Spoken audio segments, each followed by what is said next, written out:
Well, I'm clearly not going to be the first one to break this news to you, I am sure. I figure the cat is out of the bag. Everybody knows. Probably the biggest bit of prog news this year, almost has to definitely be. And almost certainly the biggest prog news since Portnoy returned to Dream Theater. Yes, Geddy and Alex are taking Rush on tour next year. Very exciting. As you can guess, I have some thoughts about that. And I have some thoughts about thoughts as well. You'll get to find out what that means in a moment. Stay tuned.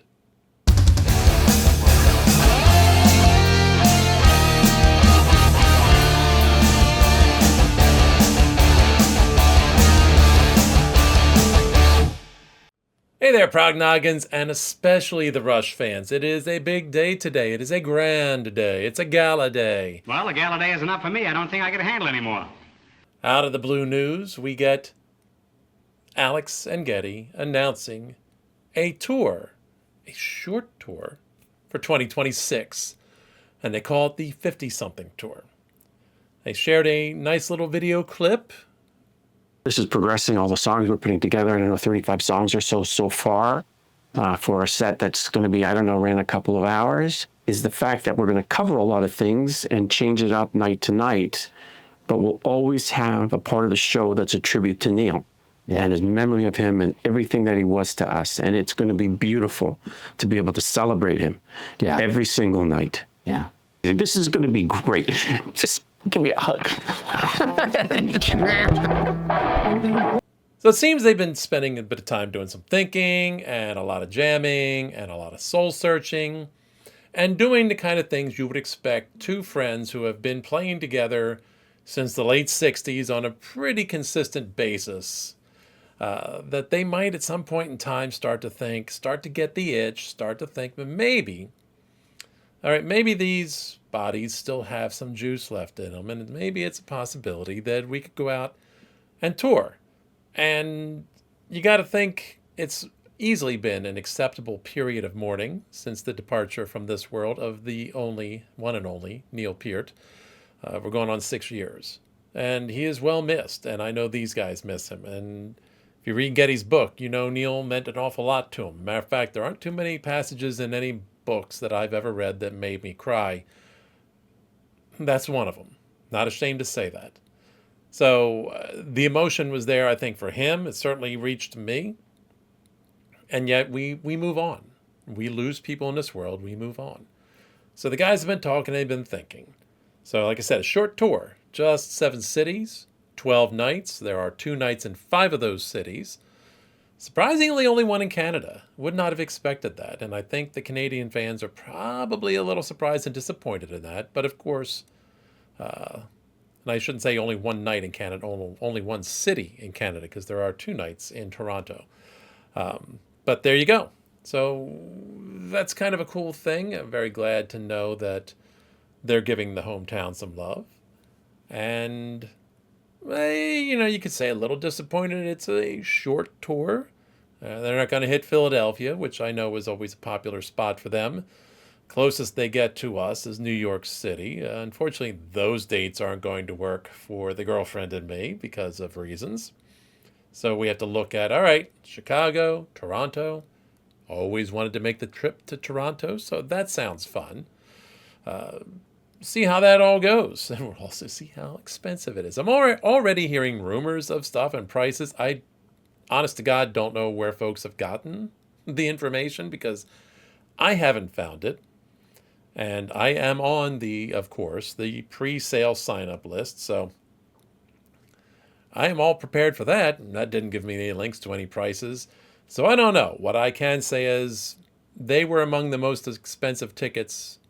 No, they were exactly the most expensive tickets I ever bought on the final tour for R40 when I took myself and my kids for their very first Rush concert, which was in and of itself a really great night.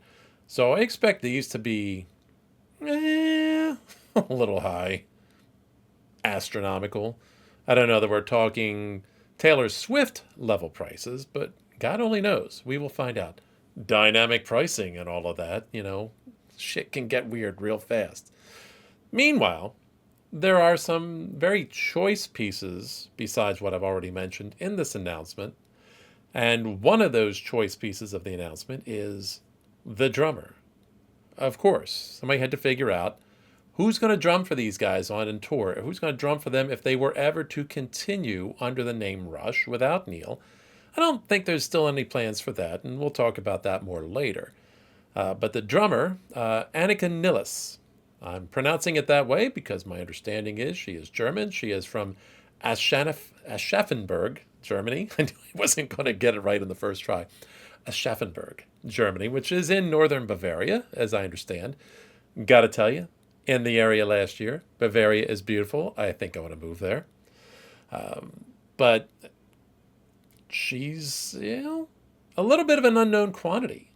She is a YouTube sensation. She's got 230,000 followers on YouTube for now. I think this morning she had like 225.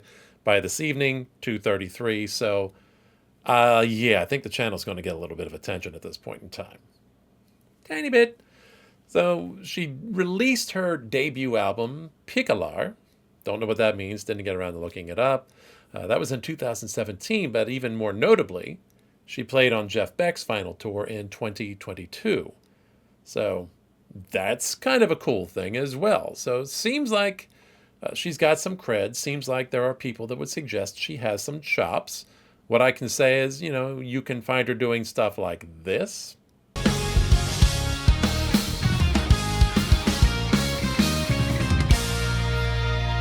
Or like this.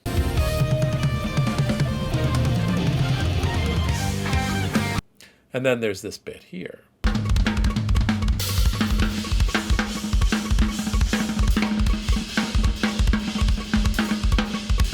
She's clearly very talented. There's a lot of talent on display there. But I'm going to hold off. Before I go too deep into the rest of that, talking about her, we'll have time for that later. Before anything else, as you all know, without saying it probably is, but I'm going to say it anyway, the internet will have its say. There's a lot of people out there who are feeling a certain way about all of this. I found some examples out there. So among them, we've got this one. Yes, you're right. Led Zeppelin didn't try to replace a legend. They didn't try to carry on until they did do it years later, briefly on tour with said legend's progeny. So, hey, shit happens, right? Okay, then you got this one. One. Okay, 1,500 for Oasis. You do you, dude. Whatever. What never happened to my watch. Kind of with him. I want to say absolutely money is not an object here. This is reasonably, literally, possibly the final time I will see these two guys on the stage. Yeah, and there's going to be a lot of people that want to be there for that. Then we got this one. Well, yeah, concerts got too expensive, and I kind of got over that a little bit, but I have a line in the sand for me. I won't pay exorbitant prices for nosebleed seats and in some big bucket stadium. I can't. I just won't. Fortunately, I'm lucky enough that a lot of the bands I really love and really want to see play in small venues. It makes life a lot simpler. But yeah, and 200 for seeing them again? Optimist. Good luck, buddy. That's not happening. You might get $200 to stand in the hallway. Good. Someone's very happy they decided to do it, and they want it. I want them to be happy too. I want to be happy too. But yeah, see, some people can be happy for them. Some people can be thrilled that they're getting to do this and that there's this opportunity. So there's happy people out there too. Yeah, you're right. Name of the band is irrelevant. And maybe it's going to include 2 additional members. Oh, 2 additional members. Did I forget to mention a part? We'll get to that. Hang tight. You probably already know anyway, so just relax.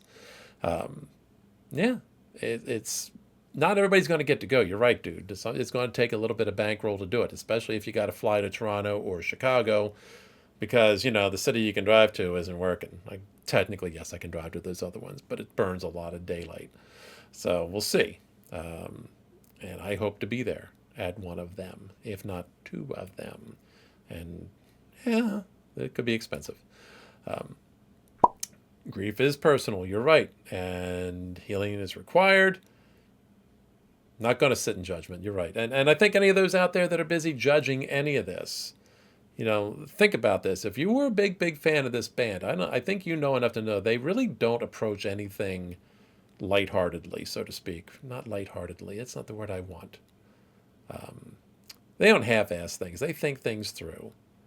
They put a lot of thought and effort behind what they're doing. So I don't expect you can just go ahead and say, oh, they're just blah, blah, blah. You know what? Back off. Recognize that these are two guys who lost one of their very best friends, if not their very, very best shared friend. So is what it is. And thank you for putting that in there, whoever wrote that. No Neil equals no Rush. I'll wait for the Blu-ray. Just a reminder, the band was Rush before Neil was there. And agreed, it isn't Rush without Neil. We'll talk about that in a moment as well. Meanwhile, you got somebody out there saying, folks, chill out, settle down. And they throw out a rather pertinent quote. Changes aren't permanent, but change is. Thank you. Voice of reason. Much appreciated that somebody could interject with something that kind of maybe cools some jets using Neil's own words. It's much appreciated. You got somebody out there.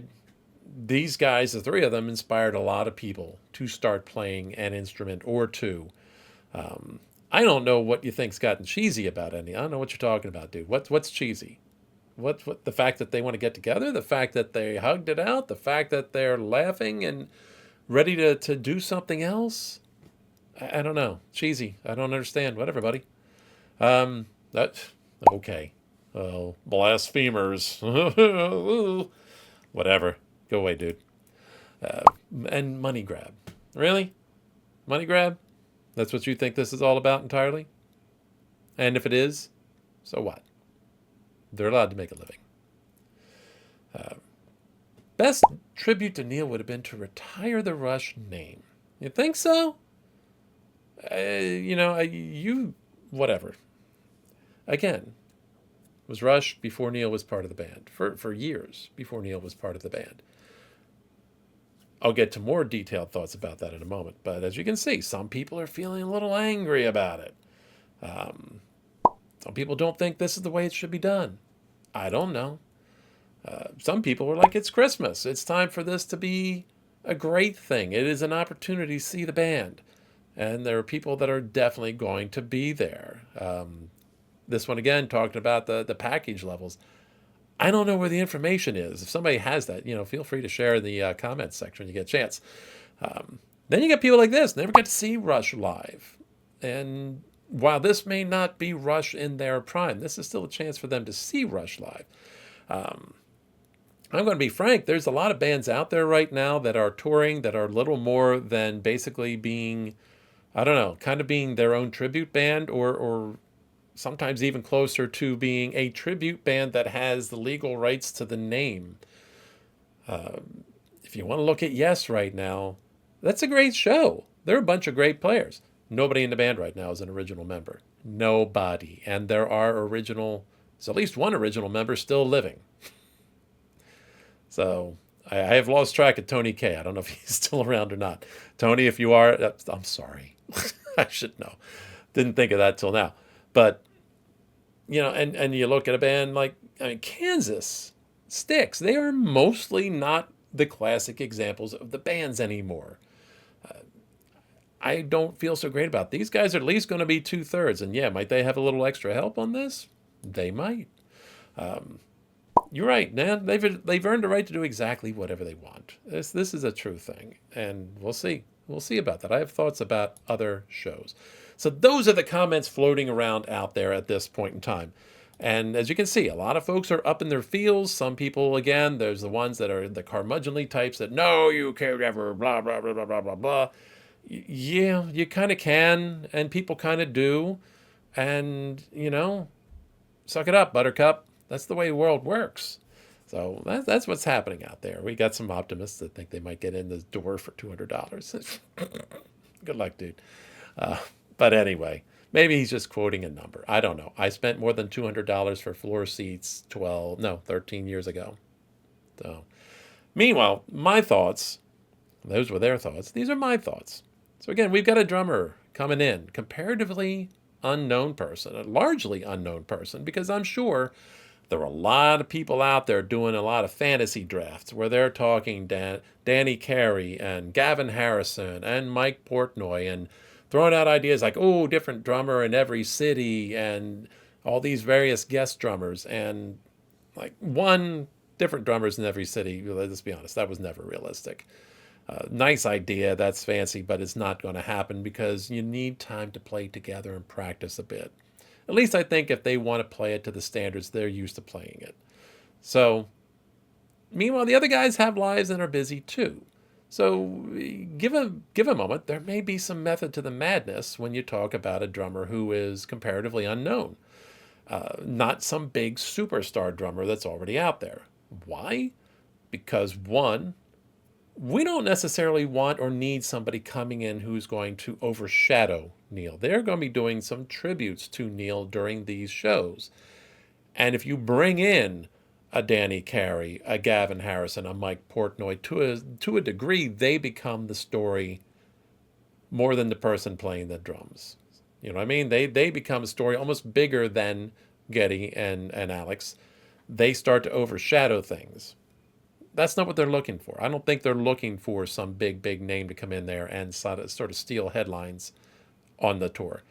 They don't want to even take it away from themselves. This is a tour right now for Geddy and Alex to do the stuff they love, to play the music they love, to remember their friend. It's not about who's behind the kit right now. It really isn't. As long as they can carry the weight, as long as they can do the things close enough that Neil can do, and to a degree almost do it somewhat anonymously. She's not going to be anonymous by this point, clearly. And I don't know that anybody's asking her to not be her and not bring her style and her playing skills to the table. At the same time, they want this to sound like Rush, and they want this to be as much like Rush as possible, and they want this to be largely true to Neil's playing. She clearly has chops. No doubt about that. You saw the clip. She played for Beck. She's a bit of a phenom. She's still got big shoes to fill. And it seems to me, based on a couple of things, not the least of which is that Geddy and Alex have already jammed with her. And if anybody's going to make the decision who's going to be qualified enough to fill Neil's shoes, it is going to be them more than anybody else. I don't care how big a fanboy you are. I don't care whether you're a greatest drummer on the planet and have watched everything and love them and you think you know Neil better than they do. You don't. You don't. And there's some feel that goes along with this as far as a band syncing and playing together and having a bit of synchronicity. They've played with her. And, not really being a drummer per se, being a drummy schlep. I've paid attention to some drummers a bit and I've done some things. I personally feel watching her in those clips and watching overall what she does and her style and the way she covers the kit, gotta say, it reminds me of Neil a good bit. There are some ways in which her rhythms and her timing and her fills, and I don't know, I could be talking crap. Tell me in the comments if I am. Her playing style certainly to me suggested Neil Peart influence. I haven't read enough about her yet to know if she even cites Neil as an influence, but some of her playing tendencies to me means I think she'll cover very nicely. I think she'll do a good job. And mine is one of the least qualified and least important opinions out there. I'm just saying.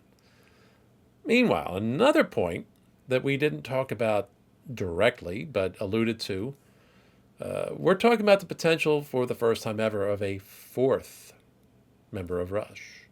Kind of like the fifth Beatle, the fourth Rusher? Rushy? I don't know. A keyboardist. Geddy, given some thought, as he mentions in their video, they've never done this before. They've always done everything themselves, the three of them, as much as possible. Yeah, there are some exceptions. None of the three of them sang the Amy Lee part in Time Stands Still. That was pre-recorded. That's how it goes sometimes. You just none of them are going to replace her. They've done recorded stuff. They've had it triggered. Alex has triggered stuff. Geddy's triggered stuff. Neil has triggered stuff that was pre-recorded. So even though they were triggering the things, they weren't playing it. So they haven't always done everything you've heard themselves. That's the truth. And as things go, it seems possible that at 72, Alex and Geddy are 72. Maybe Geddy is not entirely feeling like he's up to doing the three-headed beast anymore of singing keyboards and bass all at the same time. I dig it. I get it. And as he mentions, he really kind of wants to be able to get around, free himself up to go across the stage, interact with Alex a bit more. He wants to be a front man. And I think he wants to experience the overall tour more like he did in their early days, where they got to move around a bit. And I don't blame him for that. They themselves have to be cognizant of the point that this could be their last tour. They may not do it again after this. They've got to make it to this.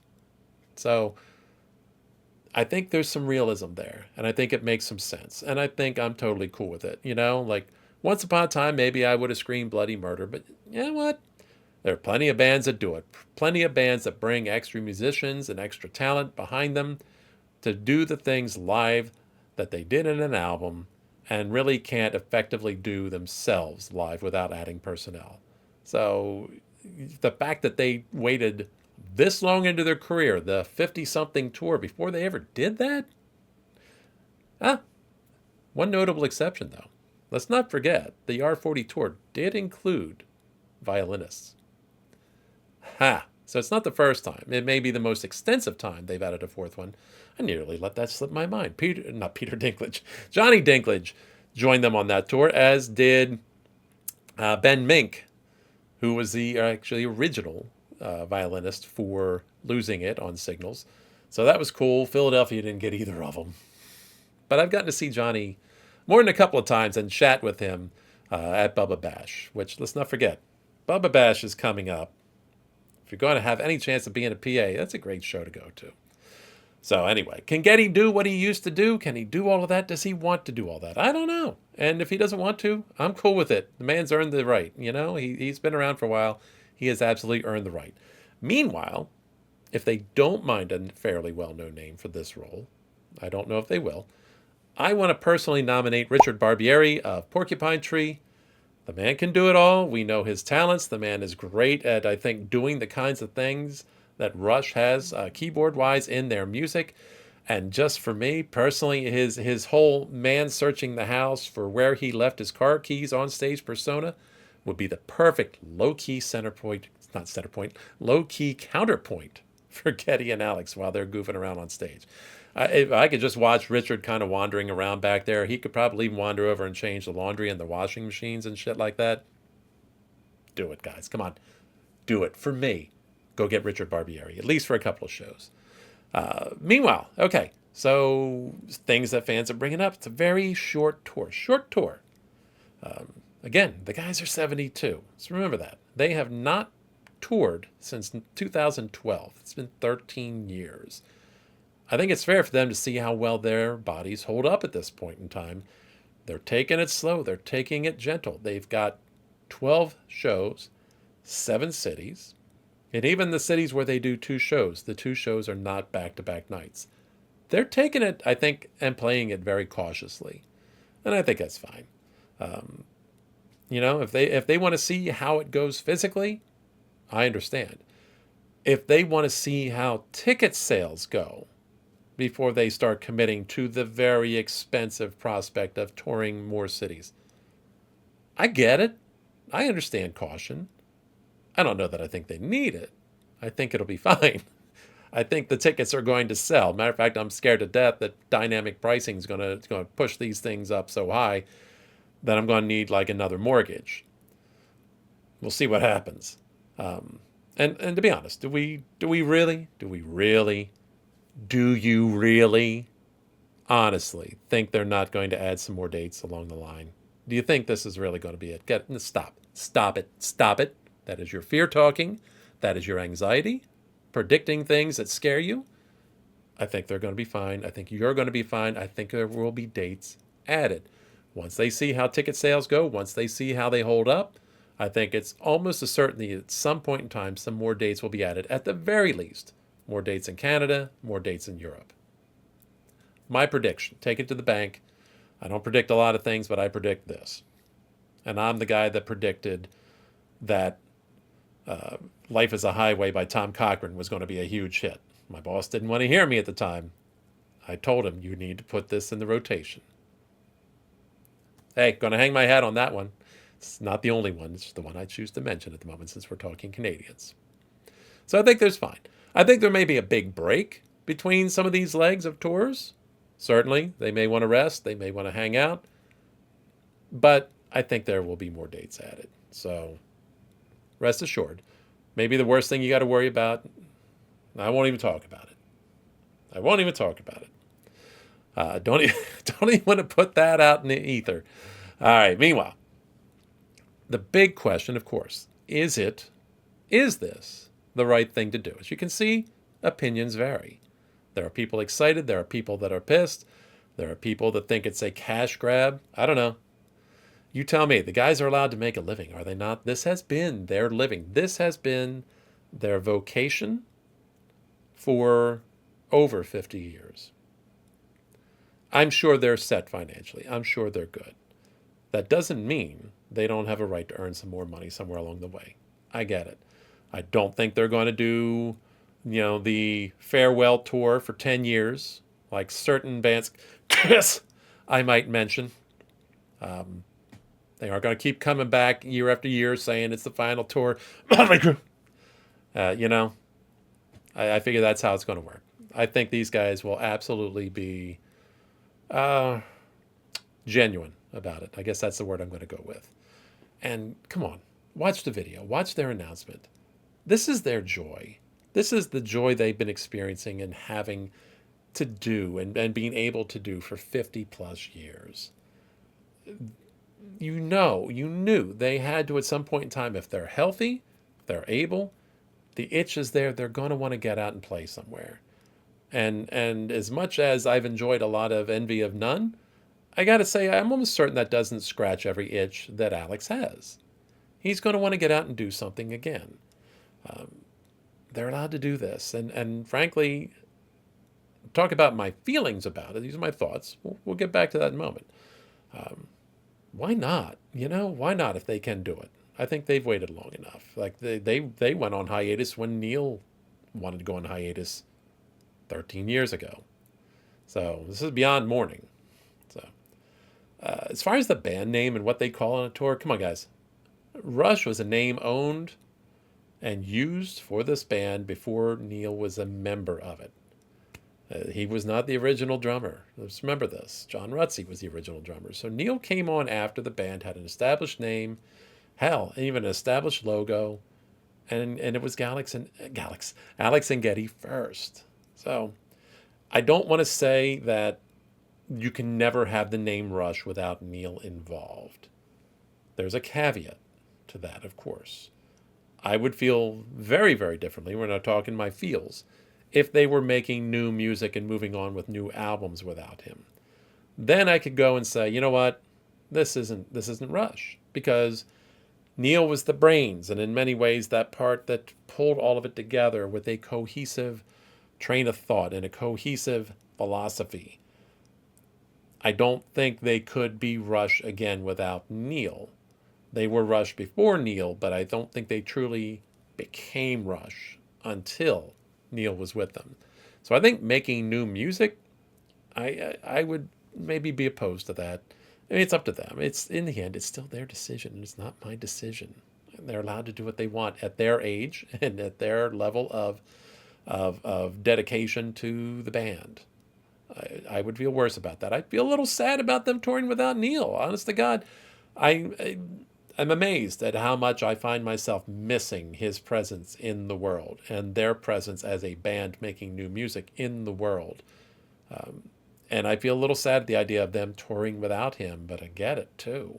And I'm glad that they're going to treat it as tributes to Neil. I think that's fair. I think that's cool. And, other than Alex and Geddy, there's really two other people on the planet who I think have a say in any of this and whose opinion matters.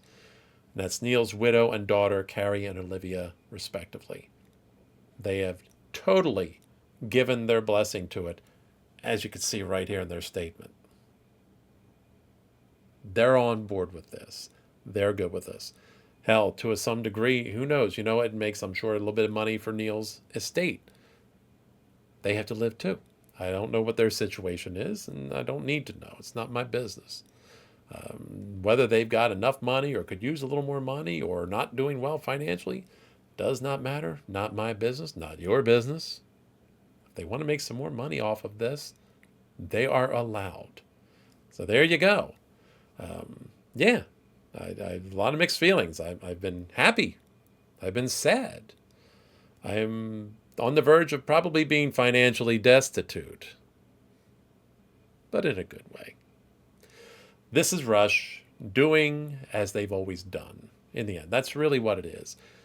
They are happy for the fans. They are grateful for their fans. They are hoping the fans enjoy their work and what they do. And in the end, they are always going to do what feels most right and most appropriate to them. And this feels most right to Alex and Geddy right now. And isn't that really what we always loved about them anyway? Think about it. Meanwhile, that's all I've got to say on all of this. I am obviously looking forward to this. I am looking forward to throwing a shit ton of money at this. Hey, always wanted to go to Toronto, so hey, this will be my opportunity to really justify it. Visit Ground Zero for Rush and get to see some shows with Alex and Geddy. Finally, again, I have missed those guys dearly, and I will be very glad to see them on stage together again. So, as always, finally, I will leave you with the usual reminder: never fear to deviate from the norm or evolate from the norm. And as always, keep it proggy, keep it Rush.